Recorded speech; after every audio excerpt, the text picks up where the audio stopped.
Okay, I'll get us started, Brian. Mm-hmm. Okay, welcome everyone. Welcome to the first PLP meeting, town hall meeting of the 2023-2024 school year. My name is Emily McWilliam, and I just wanted to start the meeting this evening by acknowledging that we are hosting this meeting all over the territory of the Tsleil-Waututh, Musqueam, and Squamish First Nations. Of course, we've talked a lot at Sea Cove in recent years about the renaming of Sea Cove and the acknowledgement of that original name of Sea Cove at Sayamatin, which means place of good water in the Halkomelem language. And so Sea Cove is, taking steps to recognize and acknowledge that traditional territory. And of course, we want to start this evening by acknowledging and celebrating the traditional and current territory that we reside on. So welcome, everyone.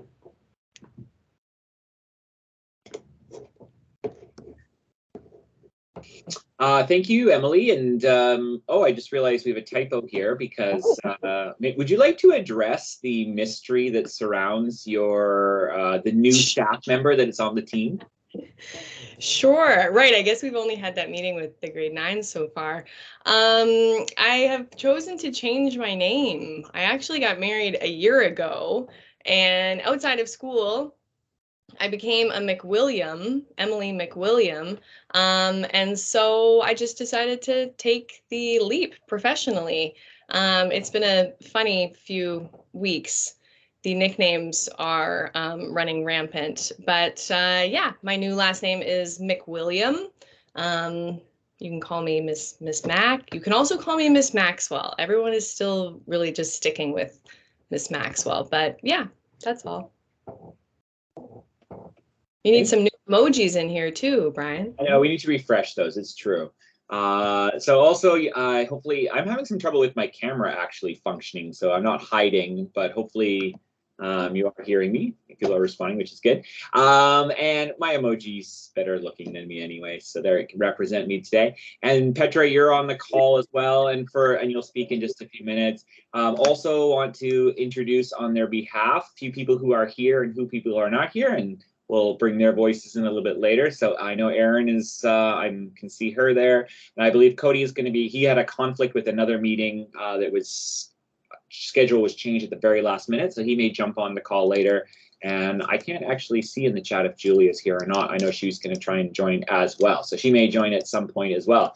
Those are the 6 members of the PLP instructional team for this school year, and I am absolutely thrilled, speaking personally, to be working with these very multi-talented and actually fantastic team. So we really have hit the ground running with doing a lot of work over the summer to get ready, partly what we're going to talk about tonight, and that work, of course, never ends. It's ongoing, but that's what we're excited to share with you tonight. Couple housekeeping items. We would like to make this meeting as interactive as possible, even with the large number of people that are joining us live. So we would like to make it worth your time. So if you do have a question or want to interact, we would encourage and welcome that. Please, you can ask. You can use the functions in MS Teams to if you're brave, raise a hand, grab the microphone, speak. There's also a chat function. I think we're all pretty used to these online tools at this point. So if you find that chat function, the teachers that aren't speaking will be keeping an eye on that. And it's a great place to log questions as we go or comments as we go. And we'll take a couple different pauses throughout the presentation where we can make sure we're addressing those if we don't address them in real time. We are recording this tonight, so if you are watching the recording, you already know that, which means you can't join in the chat, but you can, of course, always reach out via email, and we endeavor to get back to you in a timely manner as possible. So we would encourage, whether this is a synchronous audience or asynchronous, if you have a question or comment or anything you hear tonight that you'd like further clarification, please don't hesitate to reach out. So tonight we do have a I think we'll see how long this goes. It could be very brief, or as long as people want to make it through the conversation, the discourse. What we're here tonight to do is talk about some of the changes to the provincial K-12 reporting order, which sounds very official. We'll kind of break down a little bit about what that means. We won't steal the thunder for a school-wide presentation on a similar topic that will happen in a few weeks for the broader and wider CCOVE community. But tonight, our goal is to kind of jump out a little bit in front of that, just with a specific focus on what it means for PLP. This is a conversation that we've begun having in classrooms with the learners. And since many of our parents have been with us for many years, and we just want to update them on some of the language and some of the protocols and systems we're using so that everybody is kind of on the same page when it comes to communicating student assessment, grading, reporting, and ultimately student achievement. We also have a few slides at the end with some important dates that, while we have a collected audience, we want to make sure people are aware of and are on calendars. And then similarly, we have some date updates on upcoming potential field studies that have not yet been announced. So that is kind of our program and our agenda for tonight. Really would encourage, I know I'm repeating myself, but to make this as interactive as possible. So if you have questions as we go or want more information or detail, or something is confusing or unclear, please don't hesitate to seek that clarification. And for the teachers who are joining us tonight, we haven't fully delegated our different areas of responsibility or speaking parts. So that's always fun for me because I can just throw things out there. Like Julia, who's just joined, is going to speak to the next 5 slides. No, I'm just kidding. Not yet, just kidding. But at any time, if you want to chime in and add some more examples or color or explanations, I really would welcome that as well. Okay, with that in mind, then we're going to jump right in with an overview of kind of what we're talking about when we say reporting order.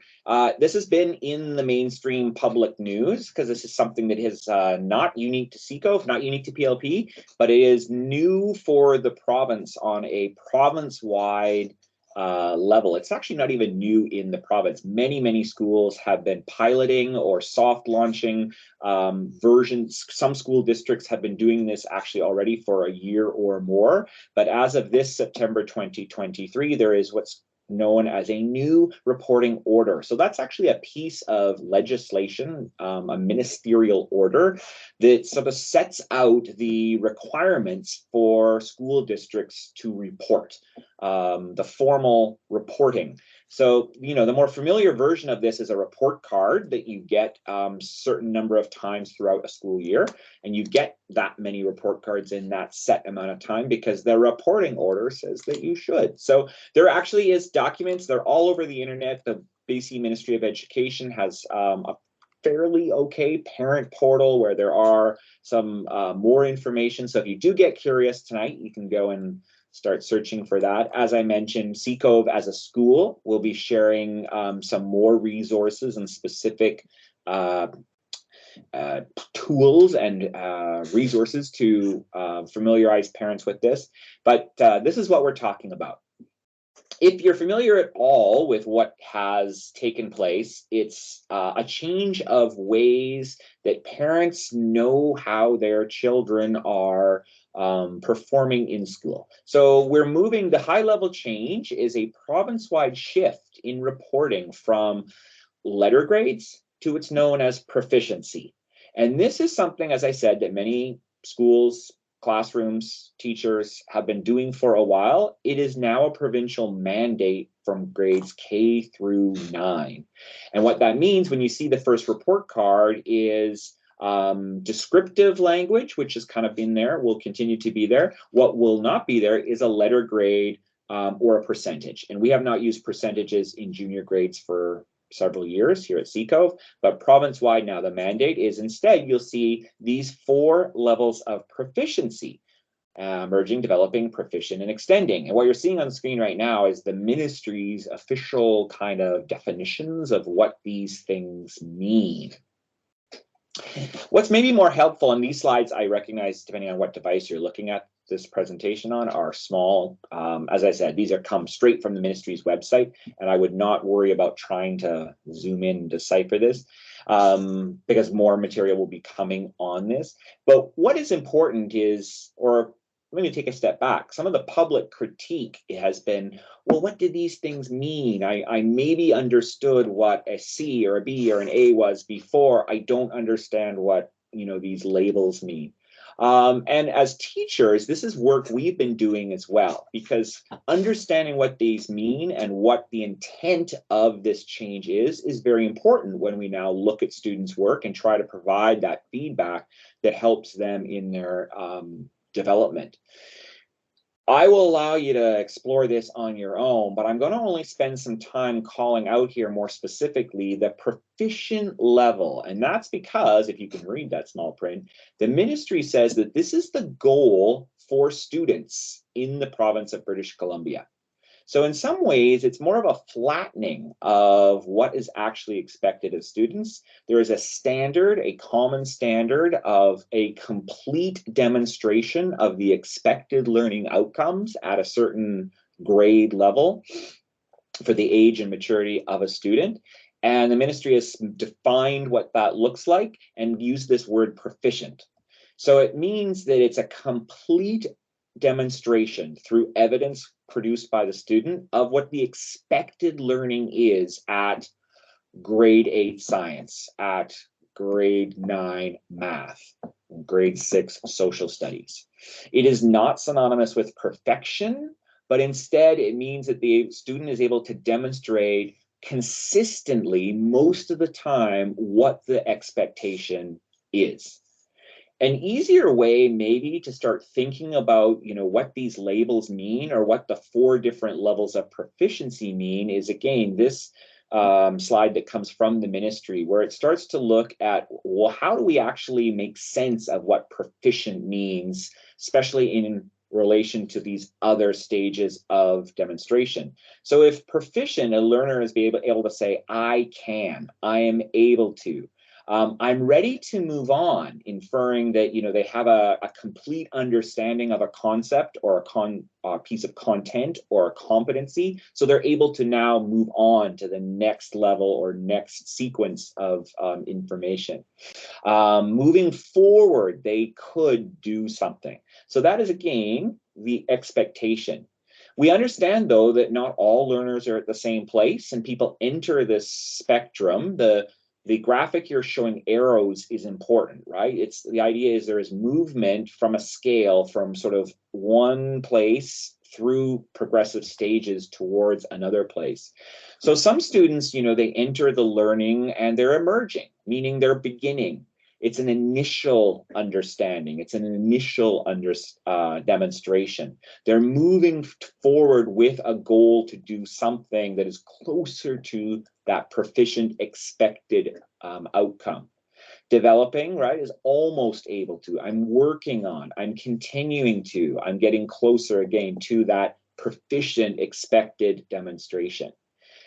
And of course, beyond proficient, beyond complete, there is another step, which is a level of sophistication. So you can see the language changes a little bit here from sort of I can and I'm able to doing that task, but in sort of a more sophisticated, more deep, more well, I'll offer some more words and descriptors in a second when we look at how we interpret this. But you can see there, they introduce the idea of I can creatively do something. Maybe I can do something that's a little bit different from the norm. I can do something in a unique way that is different from other people. I can continue to do, and I'm moving towards another goal, a goal that's beyond what is expected. That is at the extended level. This slide will be impossible to read at its side, but this is actually really interesting because it talks about, and this is really the language that we are going to be increasingly using with the learners. This is a slide that shows this idea of the transitions between these proficiency levels. So how do you move from, and what does it look like to move from developing to proficient, or from proficient to extending, right? It should be apparently obvious at this point that we're not talking anymore about graded assessment. So it was easier, to be honest, as a teacher, to arrive at a grade or to rank and sort students when you gave a quiz and marked everything out of 10 and you just, performed at a certain number, and then you could like put everybody down on the spectrum. And I guess if you wanted to go from 7 out of 10 to 10 out of 10, you could study harder. This is different, right? This is not necessarily about that kind of school. This is instead a focus on learning. And this language here, when it talks about proficient to extending, it talks about ways that students can demonstrate their understanding in different ways, several different ways that the teacher does not tell them to do. Way less prescriptive and a lot more open-ended, which makes a lot of students very uncomfortable. It makes a lot of teachers very uncomfortable, but it opens the opportunities for things that could not be imagined to be brought to the table. Okay, who amongst our team would like to sort of speak a little bit more to what they think this looks like? And I'm gonna put our version of this on screen so we can kind of add a little bit of more closer to home PLP examples. So that's a heads up, Petra, Aaron, Emily, get ready to say something. We have taken all those slides which you saw previously, and over several years of thinking about working with and fine-tuning our own approach to making sense of competencies, used variations of what you're seeing here with students for many years. And this is what we've arrived at as a standard for this school year. It adopts the ministry's language at the top. So we have those same 4 levels of proficiency: the emerging, developing, proficient, and extending. You can see, again, the ministry's definition, emphasis on an initial, a partial, a complete, and a sophisticated understanding.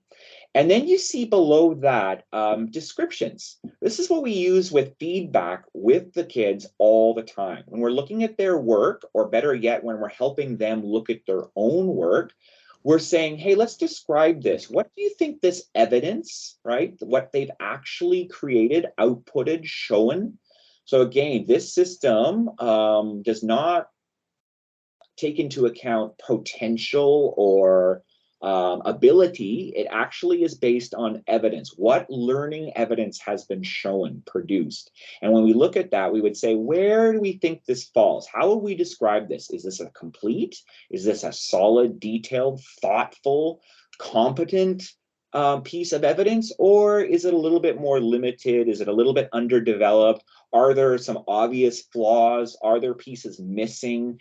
Is this really basic? Did this kind of like miss the brief altogether? You've done something, but it really wasn't at all what we were expected. And it helps then not to worry about what does emerging and developing mean, but let's look at the work and describe the work. At the bottom of the chart you're seeing on the screen, we have, again, our own versions of what learners might say, right? I get it. I can do it on my own, versus I don't have a clue, right? But at least I'm trying. Right? And then somewhere in between, I'm starting to get it. It kind of makes sense, but I'm still having some challenges. All right, Petra, can I pass it over to you to maybe kickstart a little bit about like what you want to say about this, or even maybe relate it to some examples of how we see kids learn? Yeah.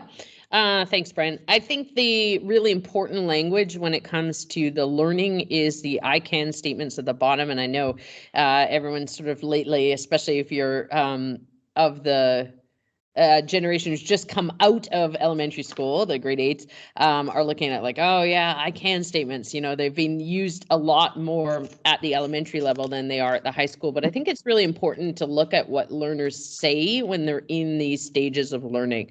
When we talk about being proficient, what we're talking about is complete, right? That letter in bold from the Ministry of Education is really important. And of course, we have those evidence numbers, those evidence words, synonyms underneath as well. But at the bottom where you say, it says learners say, a learner at an accomplished or a proficient level is saying, I get it. I can do this on my own. I was talking to the grade 12s about this. We were talking about, having crash pads and not training wheels. The crash pads are still there, but they can do it on their own. Where we see emerging and developing, which is the stages. This is what we stress with our learners, that everyone goes through. That's why learning is hard. Learning anything is about, I don't get it yet, but I'm trying, right? Or developing, I'm starting to get it. It's coming together to reach that proficient goal. And that's why the ministry says, and we say as well, and teachers across the province will be saying, is that all learners are aiming for that proficiency level. Of course, that is grade-based. What you expect of a grade 8 in English is not the same as a grade 9, 10, 11, 12. The complexity varies, but the completeness and the understanding is there to reach proficiency, and that is capable for all learners.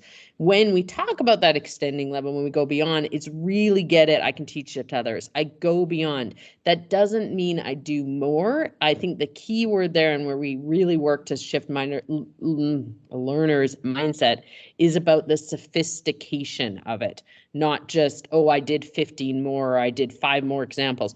Are you thinking beyond, not just adding beyond?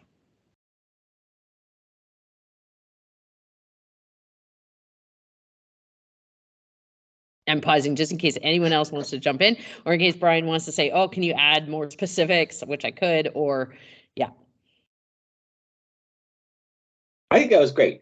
We are going to have a pause for questions a little bit later on. So maybe if people would like more, they could let us know what more because honestly, we can ramble all night. Pull them or play a game. That's true. That's true. Oops. So what we've really been spending a lot of time with the kids, starting with some of our senior grades this week, and we will be continuing to do that for all the students in the coming weeks, is helping them understand where are they at, where do they stand, what is our, as teachers, evaluating the work that they are producing, where does it fall within what this expected standard is? And for the students who are new to PLP, they're still very much getting their feet on the ground and understanding what this crazy project is all about and how to find, where things go and all that kind of thing. So we're not super worried yet about getting this in front of them, but especially for the senior students who are starting to think about, our most seniors, grade 12s and even 11s, who are thinking about what's next already after high school, they're really focused on this. We've been trying to help them answer the question you see here at the top. These are screenshots from the PLP Learner Handbook that I'll speak a little bit more about later on, but students all have access to this and parents will as well, so very soon. But the most important thing we always want the learners to be able to answer is, how will I know if I am proficient? So regular feedback is offered. We don't grade work in the same sense. Like I said before, we're not a points-based program. You're not going to do individual assignments and get that kind of numeric feedback to let you know you're on track. But we would really hope that no student is ever confused or feels like an ambiguous awareness of how they are achieving. So Shobi is our primary tool, an app on their iPad that we use to collect their work. It's like a digital inbox. So anything that is digital, and actually some things that are analog as well, we sometimes will have them capture and just collect and be in Shobi. For this school year, the team is going to be using the emoji guide that you see here to help provide that very simple affirmation that, yeah, you are on track and performing at the expectation we have for you. So parents and students before might have been used to the more the 4 phases of weather, and we're looking for suns or rainbows, to use the shorthand. We're moving away from that in Shobi because we really don't want to we don't want there to be any ambiguity. We want students to know that is the work on target, or is there something that they need to actually take a closer look at and sometimes even revise? So we're simplifying that. You will see the green check mark meaning, yeah, proficient. You've demonstrated the standard expected. So again, that echoes what I said before, where our expectation of all learners is that they are achieving that proficient expected standard, that complete understanding. Not every student is there initially, but that is where every student is working towards and where we believe every student can end the learning. So we are using these little symbols here as clues on whether or not they're there. Green check mark, simple, right? You've achieved the standard. The little climber is getting close. So reaching towards the top of the peak of the mountain, but not quite standing on it yet. So we use this when we say you're approaching proficient, but feedback needs to be incorporated in future work to demonstrate it. When a student sees this, it does not mean they must repeat or revise or redo the work. We would always encourage students, if they want to do that, hey, go crazy. But it's not required. The teacher is not saying you must redo this. What the teacher is saying is that, you know, I've offered you some feedback here on this work, and if you understand it and use that feedback in the next demonstration, you'll be back to proficient. You'll have understood that. So I know I can't speak for the other teachers, but I was speaking with Petra today. She did a round of using this feedback with the grade 10s today, and many of them responded to the climber. And Petra, you might want to talk a little bit about that and what we really intend with that in just a second. The repeat symbol is much more explicit. That is revision required. So in this case, it might be on a piece of learning evidence that is more imperative. It might be meaning that the learner has really misunderstood the assignment or the task, or that the demonstration that's been offered is just really below the level of expectation or below the level of work that we know the learner is capable of. So we've asked them, hey, you need to go back. There are fundamental things here that need to be taken a look at. Here is the feedback that needs to be addressed. Please resubmit it. Teachers, we want to see it again. The SOS is kind of read like a stop sign. So this is really hopefully going to be appearing in Shobi extremely rarely. It means that the opportunity to demonstrate the learning has ended. So usually this would follow up the revision required if the learner does not avail themselves of that opportunity to revise. It means there's no point now going back and doing it. And really, this is because in the project path, where we are in the project, it would not be, the relevance of the learning has passed. It would not be a useful investment in the learner's energy to go back and do that task. But we would be working with students and helping them be successful so they're never in that sort of place where they need to see the SOS. The last one, again, hopefully would be extremely rare and we would not see, but is the insufficient evidence. This means nothing has been offered. No evidence of learning has occurred. So this is really nothing has been handed in. Going back to the proficiency chart, right, we're not able to put them anywhere on that progression of a chart because we haven't seen any work. So in the olden days, this would be the 0 out of 100 because the student did not hand anything in, right? So insufficient evidence, again, something we would not expect to see in PLP, and if it is appearing, it's a sort of flashing red flag that there is a conversation that probably has happened, and if not, needs to really happen between that learner's team to make sure that they're back on a track, on plan to be on track. Who would like to jump in? Anyone? Okay, go, Patrick. Yeah, I was just going to add, I was really, really excited to roll this out with the classes I'm teaching at the moment, and I started with the 10s.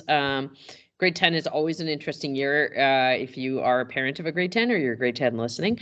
It is the tipping point of high school to me. I think it's the bridge between your junior years and your senior years, and this is a challenging year. It's a time of change. And so it's a good time to have these conversations about what learning looks like and remind ourselves. And the grade 10s really grasped onto this right away, and they got the idea. But when it came applied to their work, it's always an interesting story. So they had a lot of questions like, well, if we were getting close, can I just resubmit it? Can't I just resubmit it? And I said, no, if it was a revision required assignment, it would have a revision required symbol on it. They're like, well, what if I do redo it? Does that mean I get better marks, right? And I'm like, well, no, that is the learning, but the key is the feedback to the next stage.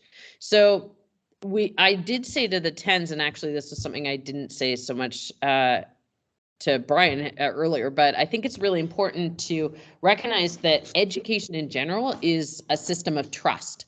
It is a series of trust on the regards to the parents who trust your children to come here and be educated, and the learners who trust their teachers to help them, care for them, and do all those things that teachers do. And when it comes to assessment, that trust is double fold.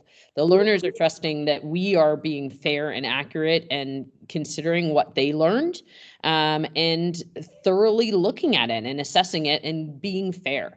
And they trust that we are open to having those conversations. And so I said to them that that's a really hard thing to do. And I recognize that may or may not be easier with someone who's known for 3 years, right? And they said, well, yeah, well, if I'm getting close, should I revise it? And I said, well, the point is that you need to trust that myself as the educational designer, the instructional designer, has planned that there will be an opportunity for you to take that feedback and apply it again, right? And to take it on to the next assignment. So for example, the getting close that we used in the last few assignments were small. They were like an exit ticket out of the room. So the learners had to put down, 3 things they learned, 2 things they want to know, and 1 question they still have. And I went through and I was like, well, you either demonstrated the proficiency, right? You actually did write 3 things or 2 things or 1 thing, or you were getting close. And some of them just didn't read the directions. And so they were getting close. They had something on paper, but it wasn't demonstrating a complete, like Brian showed earlier, understanding of the assignment. And so when you're not complete, but you're getting close, that's important to recognize. And the lesson that they then take on is the next time they have an assignment like that, oh, I got to read the criteria, I got to read the directions, right? And having that come through, I think, is really valuable to the learners to understand. And in fact, going forward, I even already was revising my head. I was like, oh, next time I've got to get them to write down what they understood from the getting close. They've got to write in there. So it was a really learning experience for me, and I hope for them. That teaching can be one of the loneliest professions. And to have that conversation, I really hope they took that away from it. And one of the things we didn't really talk about yet, but we've doubled down on that idea of conferencing as well, and to have those conversations with the learners and to try to give you more of a window into it regularly in Shobi, which Brian will be talking about probably next. And I think it went well. So I really was pleased with that. And I'd love to hear some of the grade 10's thoughts on that, or parents in the chat, and anytime. Yeah. Petra, there's a good question that just came in that I think maybe would be good for you to address right now, which is sort of around like the timeline for deliverables and assignments, right? Which I know is something that we sometimes struggle helping students understand, like that, yes, like the exit ticket is not equatable to like a major deliverable that they're developing and revising for weeks and weeks and weeks.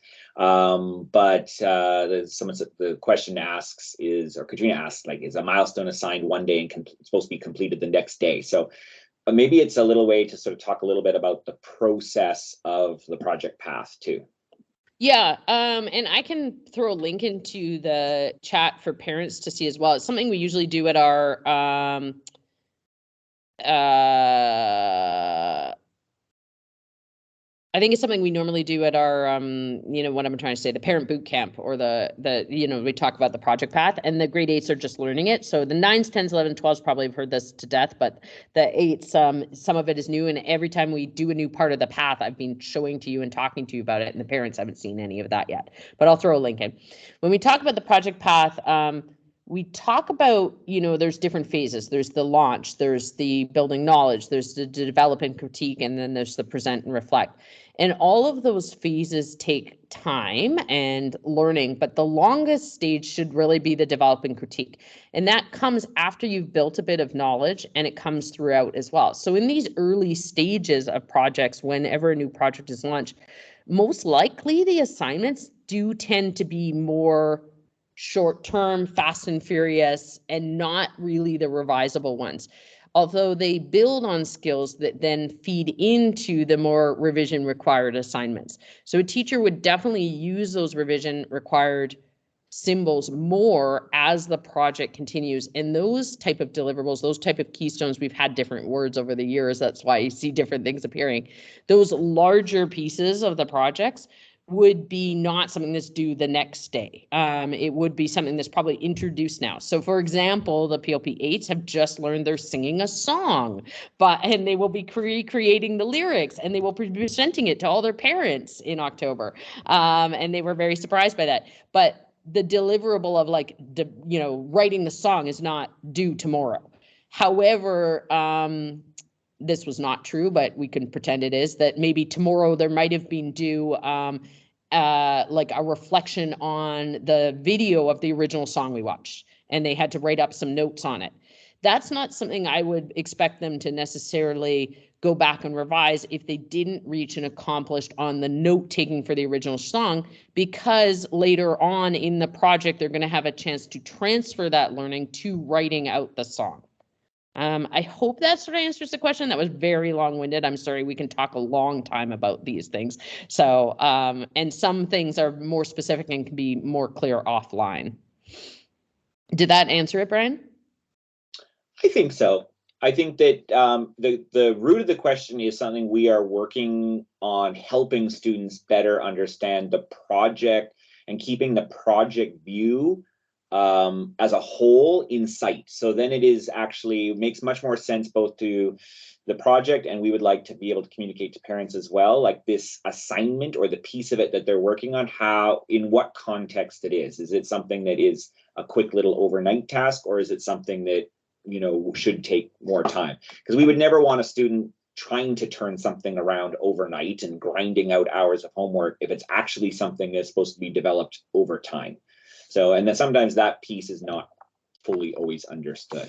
Amanda, I feel like I'm on talk radio and like, okay, caller. Go ahead. Yes, it's my turn.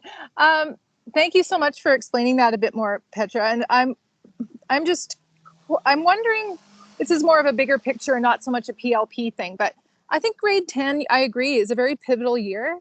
And I'm struggling to understand how, when kids are getting prepared for university and prepared for taking the next step, how not receiving any letter grades and getting this kind of a feedback, which encompasses a pretty broad spectrum, right, of proficient, or the adjectives, they're always changing the name of it, like exceed, approaching and things. But I'm struggling from the grade 10 perspective to understand, don't they feel that there's going to be kids who are going to have such little experience with letter grades when it comes time to trying to get into programs and like get into post-secondary and things like that? Yes, well, I should clarify, if I was not explicit before, grade 10, 11, and 12 will receive percentages. So, so the new ministerial provincial order that goes proficiency only is right now K-9, and letter grades will remain on report cards or I shouldn't say letter grades, percentages will remain on report cards for grades 10, 11, and 12. And that's really where we're going to go in just a second, talking about how that will manifest inside PLP. But you're absolutely right. You've put your finger at like the tension that really exists, because the feedback we often hear from like conversations we have with people at post-secondary is they have that need for letter grades because their systems actually require some way to like process people based on numbers. But the flip side of it, they are increasingly also uncomfortable and dissatisfied with what those numbers actually represent, because they are not actually very good proxies for what knowledge a student arrives with, what skills a student arrives with. And increasingly, students all have very high grades and percentages, so they almost become not useful. So there's a tension there, because more descriptive language, more accurate, like even now, most of the universities will have a personal profile or more of a portfolio approach to go alongside straight numbers, because they're looking for other data points to be able to help make decisions in competitive situations.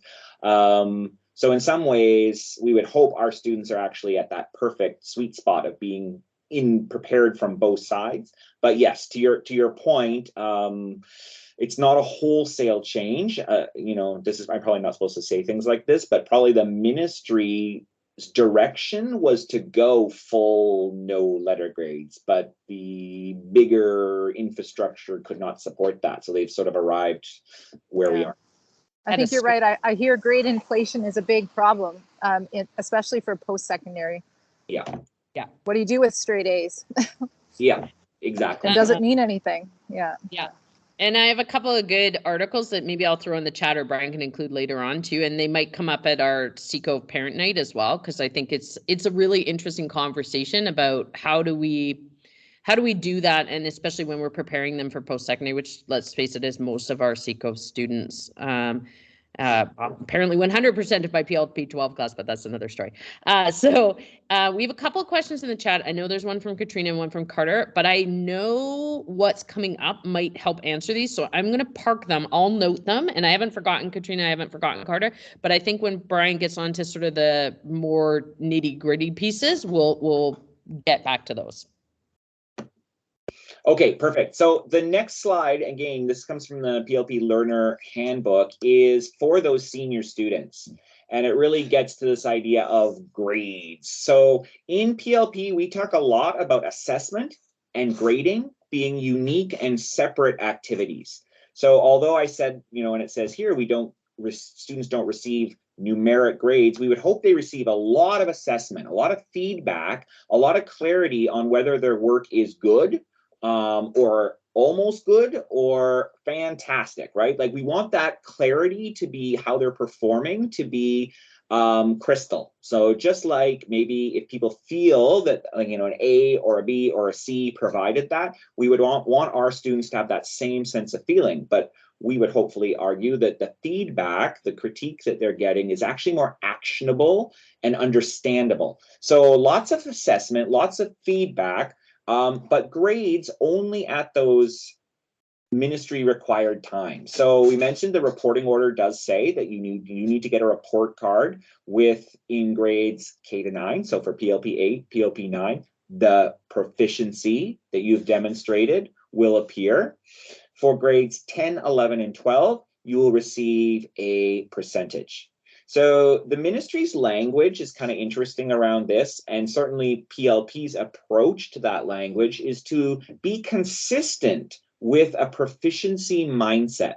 So going back to the chart with the different descriptors of what work looks like at each level, we are consistent. We're developing skills, knowledge, appreciation of that from grade 8 all the way through to grade 12.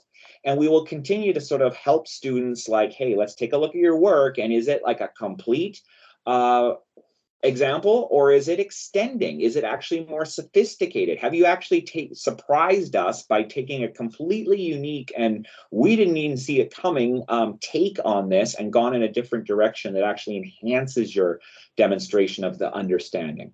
So we'll use that proficiency index or proficiency scale rather, to help us take a look and evaluate the work.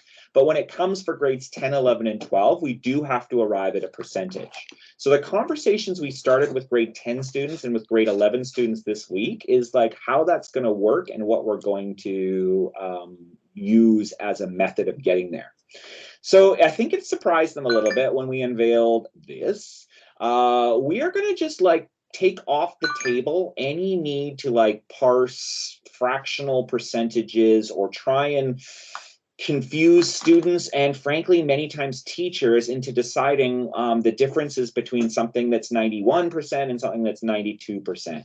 Because we are not points based in our assessment, it's not possible just to feed things into a spreadsheet and for it to average and come up with a number. And actually technically no teachers are supposed to be doing that, but we are applying the proficiency mindset and looking at these stages of development of work and attaching a percentage to them. So for this school year, we're going to drive our expectation for students at that proficient level, a complete understanding in 10, 11, and 12, and say, if you've arrived there, demonstrated that on a consistent basis, you'll receive 90%. We said to most students today that actually maybe, like if we're being totally candid and honest, it might be easier to have received 90% in coursework than it was in the past. It might be harder to take that next step. And this is really consistent with the ministry's language and what they're really trying to do, like Amanda was saying, like the idea of grade creep, and like it's hard because for 10, 11s and 12s you are living in a duality of these two worlds, a number and a not a number. It's much easier to remove the numbers and just talk about like, what does this work look like? And pretty much objectively people can like say, oh yeah, I can see this one is much closer to a really good, complete, solid, expected performance, and this one here is really clearly a step beyond that, and this one over here has got some like things that we clearly can see if they had a chance to revise or next time would do this a little bit differently, we can see where they would do things differently. It's pretty easier to do that. It's harder than to attach a number. So we want to alleviate the burden of that and actually be more generous to the students and shift maybe where percentages converted before. So just for those who have legacy knowledge, we put the weather here at the top of this chart. Probably before, that sun was not at a 90% for our percentage students, right? That was much closer to the rainbow performance or an extending sophisticated performance. So we've kind of bumped that up a little bit. What we have done though, and say, you know what, there are times where students do go beyond the expectation. So again, just reiterate that 90% is a really high percentage of achievement that recognizes a complete, fulsome, high quality demonstration. That's the expectation, 90%. The times where we see more than that, or where I say, like I said, and that language I referenced before on the super micro small slide that talks about what actually is that step between the proficient and the extending, that's where the conversations with students are really going to be situated.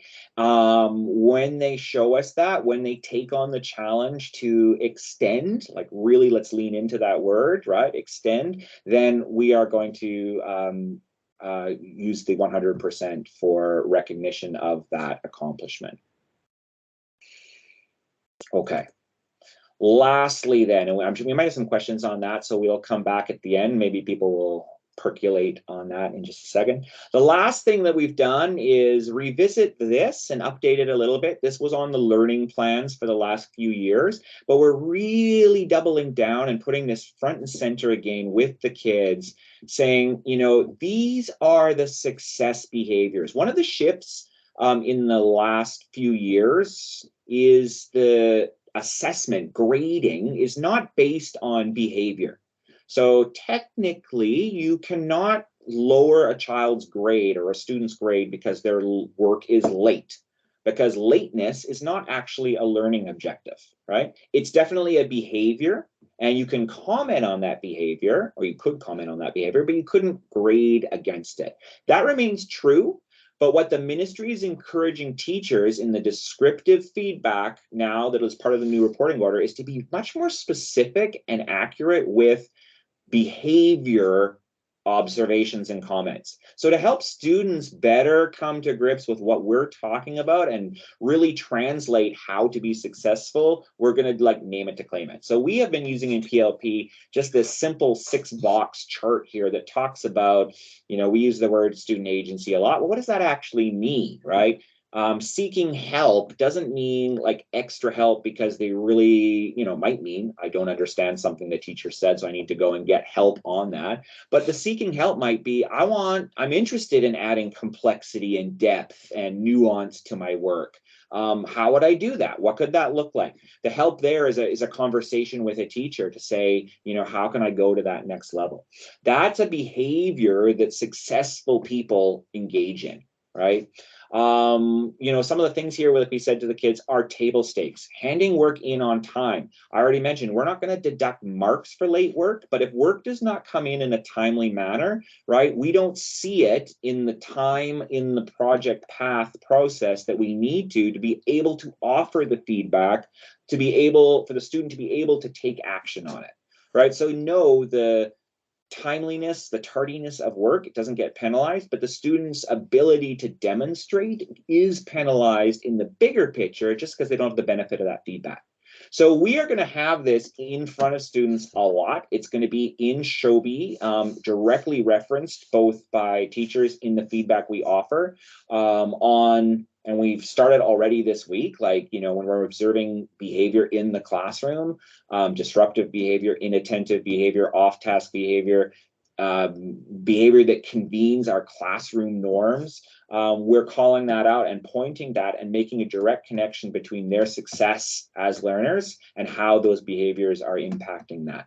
So this, again, is a tool that they should know about, have access to, and will certainly know about, and parents will see in Shobi on an ongoing basis.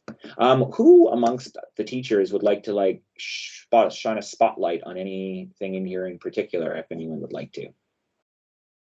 Oh, Julia, you're coming to life. Excellent. Or your camera. Hello, everyone. Hi. I don't know if you introduced everyone at the beginning when I was a little bit late. Sorry about that. I had a vet appointment and they always take a little bit too long.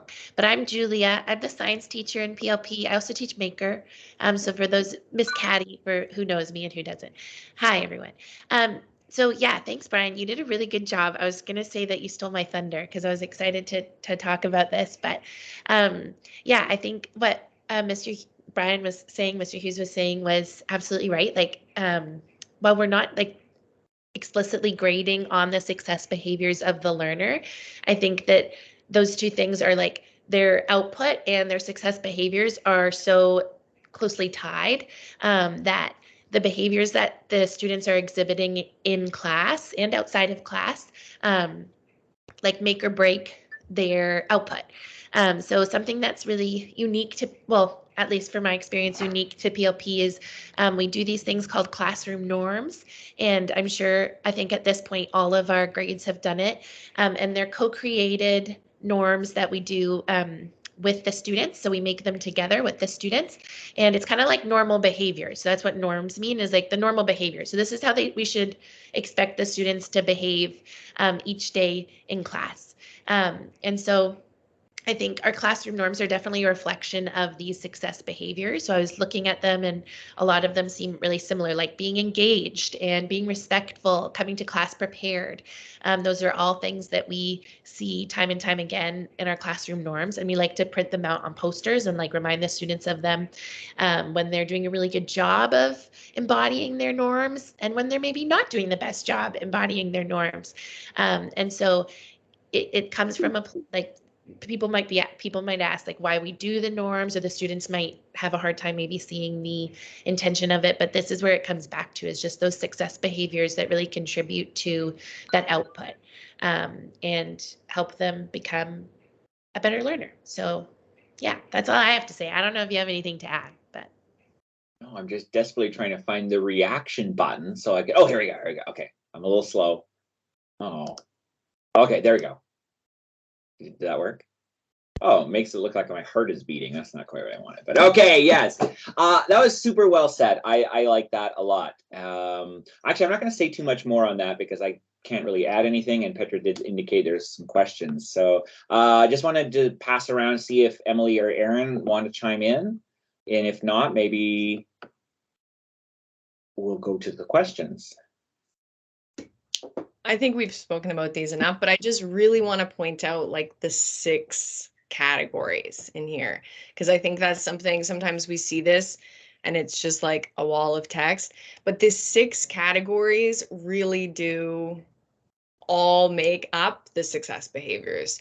And I think as well, as we're still in September, we're still thinking about the year, I just really want to encourage learners as well to look at these success behaviors as well, even like agency. So, you know, how are you with accepting feedback and making revision? You know, maybe that's something as well that you notice you weren't so successful at last year, and you want to work on that this year. So there's just some fine print here that although we've created those norms in class, I really want to encourage learners, you know, when you're receiving feedback on your work and having conversations and contributing to the classroom, I think these success behaviors are really what make up like the culture of PLP. So please read this. These are my favorite as well, like Miss Caddy mentioned. So yeah. That's awesome. Okay, I did mention the learner handbook, so we will link to this on Parent Central. It's somewhat nascent at the moment as we're continuing to collect more of these resources and just consolidate them in one handy place for the students. If students, I'm sure they have not, but maybe they've come home and extolled the amazing virtues of their new team dashboards that they all have. If not, ask them to show you. So each grade team has their own sort of landing page, a start page, if you will, that links what they're working on right now, what project they've got, any important announcements, and then at the bottom they have access to the learner handbook. So we'll put this out there for parents as well. It's kind of like the one place that we're putting the policies, the procedures, the information that on topics such as this, it's going to live there. Trying to make more of that available publicly. All right, let's take a pause here for questions. We do have the important dates to come, so please hang around for that, but that section will be much quicker. So this is really the last big meaty section. Petra, did you want to walk through or answer some of the questions that come in? I haven't seen them. Oh yeah, I'm trying to decide which ones I can throw at you.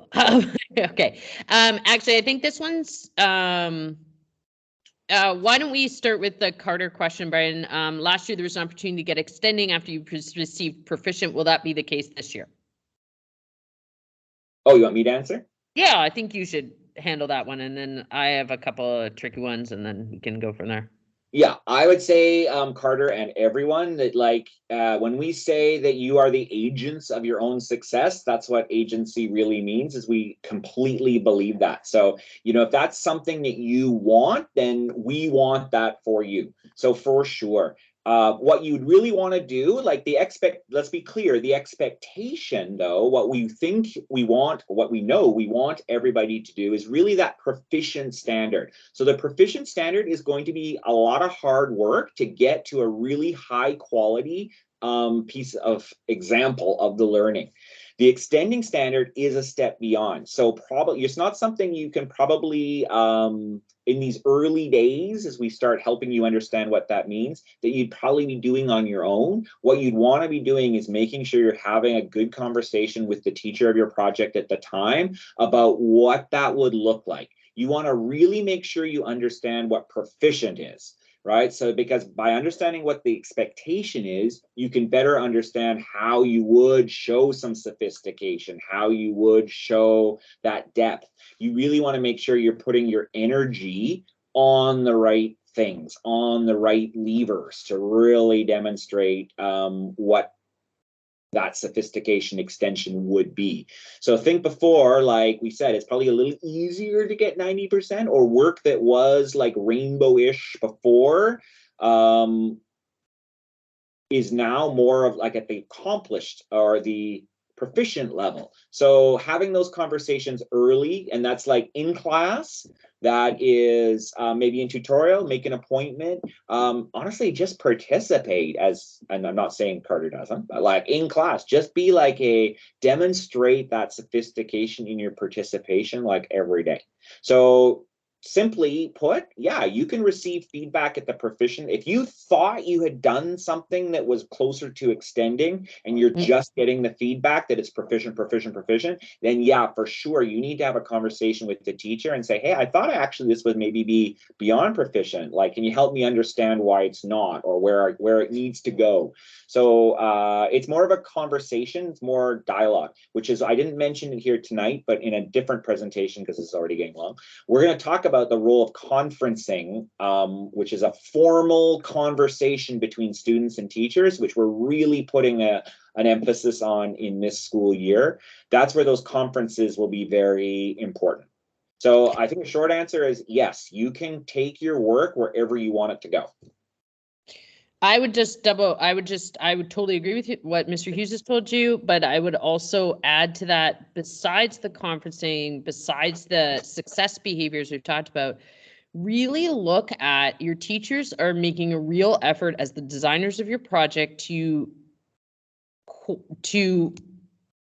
be clear and clarify what the successful criteria for a proficient level of learning looks like on a piece of evidence. So that's a lot of jargon, I know, but basically what it means is that when you hand something in Shobi, we've made the effort to include like a little list of the things we expect to see if it is at the proficient criteria.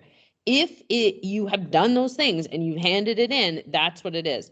If you are the student who's like, well, I want to be extending, I want to be more than that, then that's where the thinking and what Mr. Hughes is talking about also kicks in. What does sophistication look like in those things? And asking those questions in advance of handing in work is key. So it's not about like handing in a crappy draft, getting feedback, and then revising it. That's what we wanted to circumvent, right? Is the everybody does a crappy draft the first time, right? That's learning, but that's not, by the time you're handing it in for an assessment, that's not what should be being handed in to revise. Okay, I'll speed up, although the questions get denser. All right. One of the parent, I believe it was a parent, was asking about a situation where if you can't work on a milestone because you're training, how does it impact your final mark? And I just want to emphasize like what one of the things if you've been around PLP for a while, which many of you have, we're stepping away from the idea of like putting words like milestone, keystone, right? And it sounds a little like semantic-y, which is true. Education has a lot of jargon, but it's also really important to us to say that we're not looking at a project of 3 keystones and then you do the end and then it is a conclusion. That was one of the takeaways from the last years where we've been bringing in some new learners and new things that is on our list of as teachers and you're in project designers was not going well. One of the things we really wanted to step away from because students were starting to, say, okay, I have keystone 1, a keystone 2, keystone 3, and then a final thing, and then I'm done. And that's not what a project path is supposed to be. That's not what life is about. That's not what we want to teach about or how we learn. So what we really want learners to start seeing is what is the learning you need to do and to demonstrate that evidence along the way. And it's a little bit of a brain shift. And what we're calling those is those project benchmarks, those times where you can demonstrate, am I on the right path? Am I showcasing the work I have to do? So it's a little bit like I was giving the example of the grade 8s writing this song. One of the project benchmarks will definitely be brainstorming about their worldview. Okay, so if you got to the end of the project, could you have rewritten the lyrics of a song about your worldview if you hadn't done the brainstorming to get to that point? Probably not. So what we want to see those benchmarks are, is those milestones about, is not something that you cannot move forward on if you had not managed to do. And so the benchmarks are things that we would be telling you about in advance, communicating in the project guide and the learning guide that you'll receive for each of your projects, and having detailed conversations about. So it's not like, oh, well, one of the students said, you always use interpretive dance as an example. And I think it's because I'm not sure all of you take interpretive dance, so it's a great way to not feel like I'm singling anyone out. So like if you have interpretive dance Thursday night and you have a benchmark check-in with your teacher or something due for that benchmark on Friday, and you have that interpretive dance class and you're like, well, I just couldn't get it done, that really shouldn't even need to be a conversation because you've had time in advance and the ability to work on that. So that wouldn't lower your grade in the sense it wouldn't impact your final mark, but I don't know how you could move forward in the project if you had not done that piece of the project before. And we're not talking about students with IPs or needs beyond the level of the project where the project needs to be adjusted. What I'm talking about is to demonstrate proficiency. So if you did have a training or an event that night before, it really should not impact the overall experience of the project because you would need to do it no matter when it was. Now, that being said, there's no reason that you might have not have said to the teacher, because you're a responsible student athlete, well in advance, like, oh, well, I'm not going to have time this week because I've got nationals or something like that, and can I have an extension? That's the conversation between you and the project designer. Did any teacher want to add to that, or did I cover that? I do see that Cody Harris is on the chat, so not to throw him under the bus, but. Okay, pausing with my wait time just to make sure. Okay.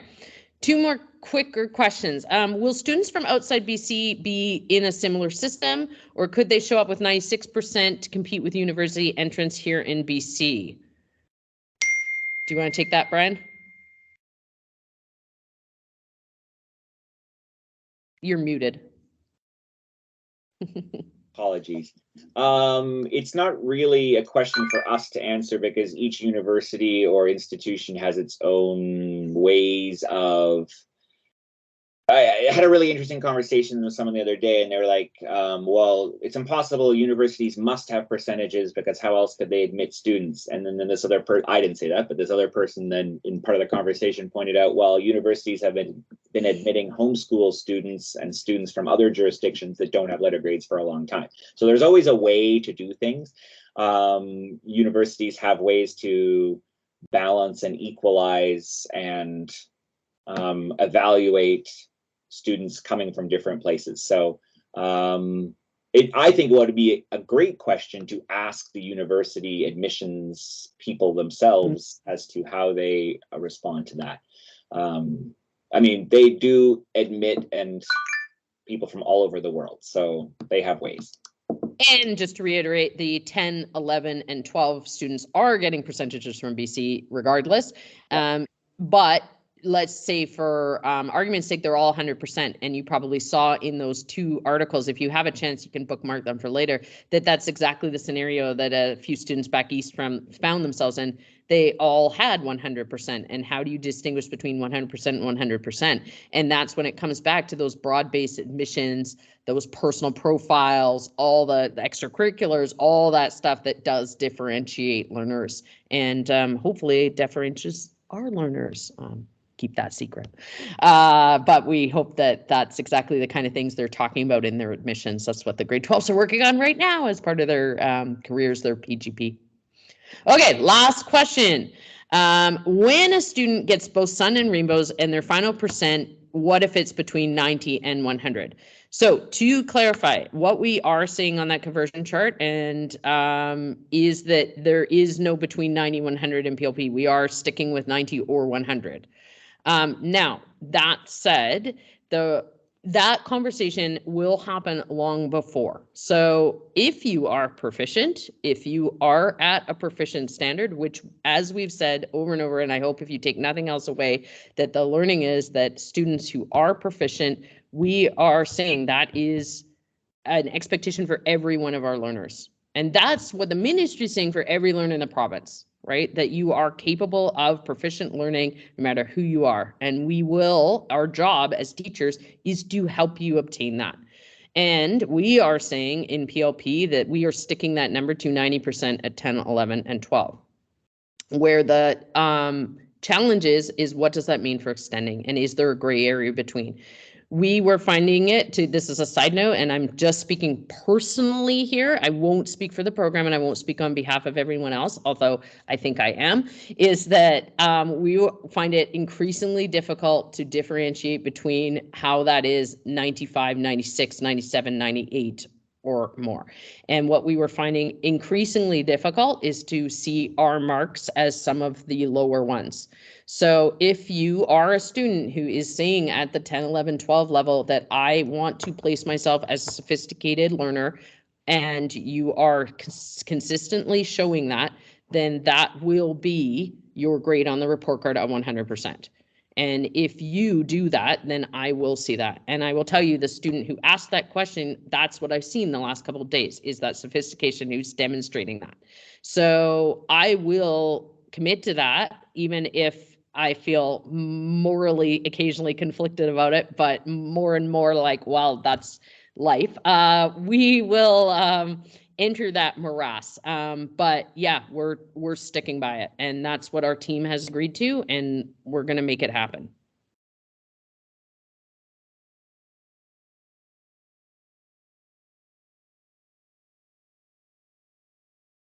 Aaron, take the mic. I just want to kind of back up what Petra said there, like on that differentiation between a 90 and 100. In my mind, you know, when we say, what about those kids who are sometimes sophisticated?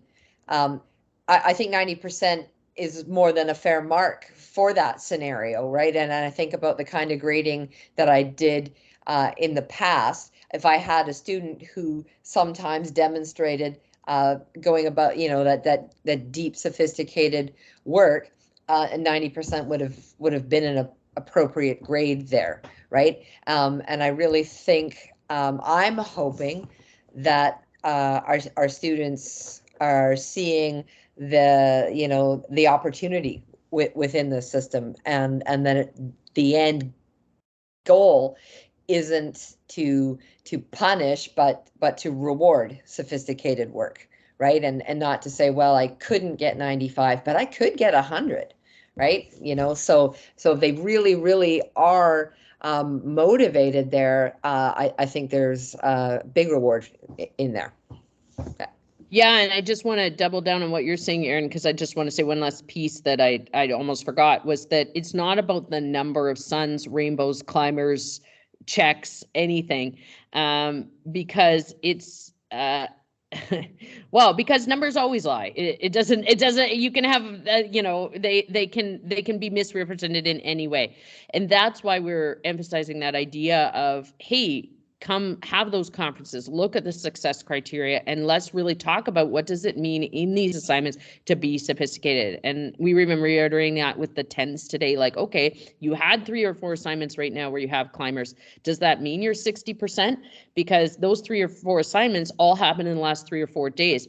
But for the next 16 weeks, you'll work on one other project, say, and be so out of the park. You'll be so far past extending its sophisticated thinking and everything. Is it fair to then say, oh, well, you're only 60% because you got all those climbers early on? Well, no, nobody's going to say that either. So we want to not see it as like a column of suns, rainbows, even words, like, oh, my word count on my blog was 6,000 in the last post, so therefore I'm extending. It's not those things. It is about that proficiency, and that's a very, very challenging concept to grasp. But at the same time, once you're there, you can do it, and we know you can do it, and we will help you do it. Okay. All right, I think it is time to get close to wrap up. So I love the conversation, and if there's appetite for this, we'd be happy to continue this in other forums, or to have a repeat this, especially around maybe the first report card time. So we can revisit that if there is interest. We did promise to share a few dates, so I just want to run through those slides very quickly. And we will summarize this in an email as well. So this is more just for the posterity of the recording, but we would hope parents, students are putting these on their calendars and making them, making space to accommodate them. So the PLP winter exhibition is targeted for December 21st. That is a very important, all grades participate 8 through 12 extravaganza here at the school. Destination Imagination has been on hiatus post-COVID, but it is back at full steam within PLP for this year. This will primarily be grades 8 through 10 who will be participating. We would expect grade 11s and 12s to participate on these dates, though, in a supporting role. So we would ask everybody to make sure they are putting these on their calendars. They're marked with the asterisks because they are not 100% confirmed yet. I would also note that these are Saturdays. So this, if you're unfamiliar with DI, Destination Imagination is a worldwide, or in this case, Lower Mainland, and then provincial tournament. And CCOV is unofficial. That's why there's the asterisks, but earmarked to host these tournaments here at the school. So we will need lots of help and support. So out for the Destination Imagination tournaments, only the PLP 8, 9, 10s will be actual participants competing, yep. But the 11s and 12s will have the opportunity and be strongly encouraged to attend and help out for they service. Can always have their own team too, just saying. That would be fantastic because they also have scholarship. Yeah, that's true. All right, looking further into semester 2, the spring exhibition is on the calendar for June 13th. So if you are planning end of year early travel plans, we would really encourage to try and be here for these seminal end of year events. So the spring exhibition on the 13th, and the June banquet on the 21st. We've teased with some of the classes that we are introducing a new, and it's not the same as before, so it's not as high commitment, but we have a new process that we want parents and learners to engage in. We're calling the pre-poll. So very soon we will have the pre-poll, the M-poll, and the T-poll, and we'll have dates for when those fall on the calendar coming very, very soon. These dates and all the other ones we share will be on Parent Central. So if you want to visit parentcentral.ccope.ca, we'll have updates there, and we'll share via email as well. Lastly, there are 3 grade teams that currently have not received, oops, they're a little weird bracket typo there, have not received the full details of the field schools that are in the pipelines for them. We are not at liberty at the moment to share full details because these are not yet approved and are still in the planning stages, but we wanted to just give you some advice as to when they are most likely going to fall on the calendar. So for PLP 8, you will have a late spring, well, I guess it's not late spring, but late in the school year-ish spring trip planned. It's not, none of these are a promise of delivery, but this is our intent at this stage. More information will come very soon, probably late October-ish would be a guideline or target for that. But there you go. PLP 10, we have 2 possible opportunities. So for now, we are hoping, we're not guaranteeing both or one or the other, but we would ask you just to like mark out on the calendar these sets of dates to keep them available. So in semester 1, November to December 1st, and then in semester 2 in mid-February. And for the grade 12s, we do have plans that are developing that we will be sharing with you very, very soon. This is an extended duration trip that actually is hopefully taking shape and will be pretty fantastic. We're very anxious and excited to share with you. Want to flag that these dates are spring break adjacent, and in fact, they bleed a little bit into the spring break. And we have done that purposely to minimize your time away from classes. So that might be early advisory there for parents that would be normally planning spring break travel, that would be the case. So those are not, the concrete has not dried on any of those yet. So if there is feedback on that, we'd be welcome to receive that, and more details of venues, locations, itineraries, costs, and stuff like that will be forthcoming very, very soon. If you do not have a child in PLP 9, you may not be aware that we are about to embark on the first field study of the year. We're going to Alberta, to the Rockies, with our 2 grade 9 classes. So that is why I'll be gone for the next 2 weeks, and then various members of the team that you've heard from tonight will be gone for weeks, one of the 2 weeks. So we'll be a little bit incommunicado for a while, but then picking up again when we return, or when I return in October. All right, that brings us to the end of the meeting tonight, and I think I'm going to go straight on to the good night slide so that if people feel they've hung on and would like to leave, you're more than invited to at this time. And I'm also going to stop the recording in a moment, and we will hang out for a few more minutes to answer any last-minute questions or things that have arisen.